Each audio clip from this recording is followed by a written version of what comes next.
So we've got the E chord, the A chord, and then we've got the good old D chord. Those are the fingers that you've got on. These are the open strings. Now, worth noting here, look, you can cluster these in groups of 4 there. Oh, sorry, that's my guitar. I didn't turn my volume off. Now, here's the thing. If you remember from intervals, I'm going to have to flip my sheet over here. Here's a string. This is a string, and this is a string. We're going to go fret, fret.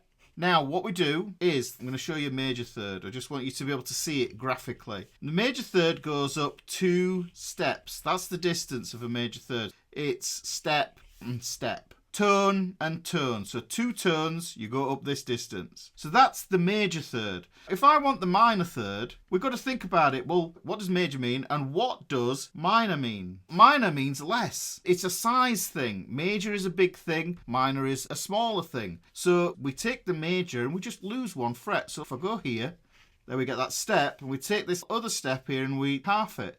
So we just go half. And this gives us the difference between these major third and the minor third. So what happens is we minus 1 fret. Now that has a massive effect when we use it with our master shapes here. These 3 shapes here, E, A and D, are all our major grips. These are our major chord grips. And what we do is we flatten the third. So if we flatten the third, to get this G note here, this would be a flat third on the E shape. Then we get the 5, R, and then we flatten the 3.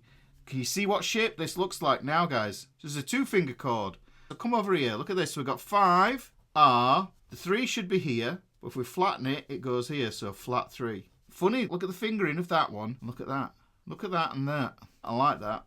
And then if we take this 5, R, if you're in any doubt, you just refer to the master shape. Take the 3, flatten it 1 fret. And this gives us the minor. Because we've flattened the third, we've changed the formula. Major, remember, was root third fifth. Minor is root flat 3 fifth. Those are the shapes.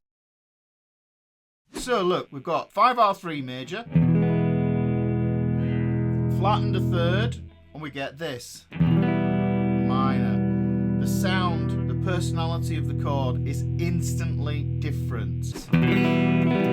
Here's the A shape. I'll do this horrible fingering. There, 5R3, flatten that third, minor chord. Okay?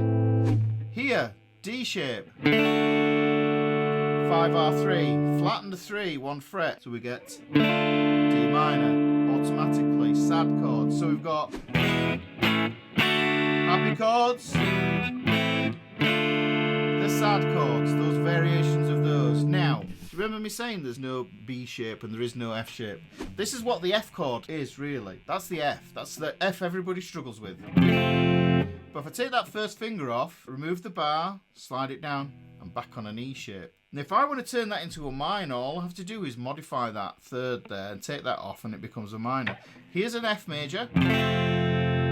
Here's an F minor. And I'm tracking this because the root note of the chord is here on the E string. So if I go like this, this is F. F, G is here. So I've got a G here. Yeah.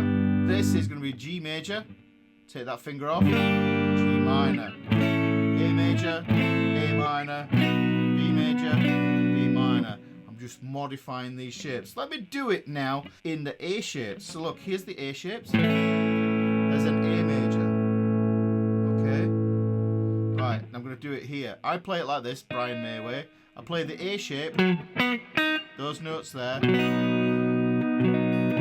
Now, B major, B minor. C major, C minor.